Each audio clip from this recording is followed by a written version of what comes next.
We're honored to have one of the top golfing coaches in the country joining us right now, Tim Mahoney, to shed some light on the game of golf, provide us with some tips.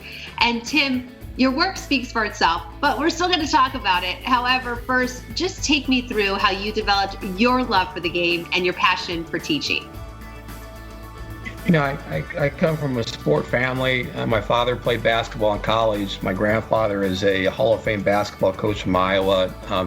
My wife is All-American gymnast. My wife's mother is a 4-time Wimbledon champion. So golf is a sport, and I've been very blessed to be around this sport. I think coaches do make a difference in trying to create this golfing culture of movement matters, and just have fun with it. Yeah, you love the game. You are the Global Director of Education and Coaching at Troon.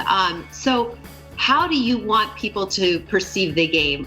You want to bring the fun back, you can tell. So how do you do that? Yeah. You know, you get 5 hours to play with your friends, get some exercise in. You know, you can walk a little bit.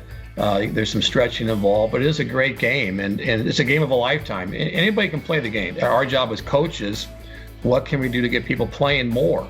And I imagine when people find out that you are a coach, they have questions. So what are some of the top questions you get, or rather, what are some of the top tips you want to give golfers out there? You know, all golfers can do 3 things. One, can hold the club the right way. You know, I use the word hold. So hold the club in the fingers. If your glove wears out, your grip is incorrect. So make sure you hold the club the right way in the fingers. Second, stand nice and tall, nice proud posture.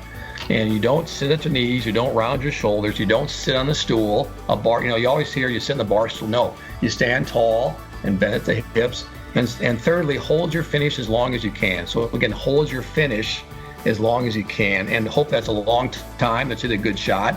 But golfers can do those 3 things. Again, grip it, posture, hold their finish. They're going to have fun playing the game of golf. Is there something that you repeatedly see, whether it's a star on the tour or just the everyday golfer, just some mistakes that are made or just some common things you've seen from golfers in the game? Well, this is my 47th year coaching, and I've never used the word keep your head down. You know, that's one of the biggest myths in golf. Second, you don't keep your left arm straight. You know, you keep your left arm relaxed. And you got to move. They're moving freely on both sides of the swing. So don't be afraid to move going back, move going forward. But if all golfers can hold their follow through as long as they can, that's a sign of a good swing. You know, Jack Nicklaus, you know, I make this comment every day. Jack Nicklaus says that 95% of the swing occurs before you swing. So get yourself in a good setup. So as coaches, if we get golfers looking good, they're going to perform better. Have a good time. You know, we don't want golfers to quit. Get the ball up in the air and swing the club freely on both sides. And you coached some of the greats in the game, from Arizona hometown hero Billy Mayfair to former world #1 golfer David Duval. How do you adjust your coaching and teaching to their skill set?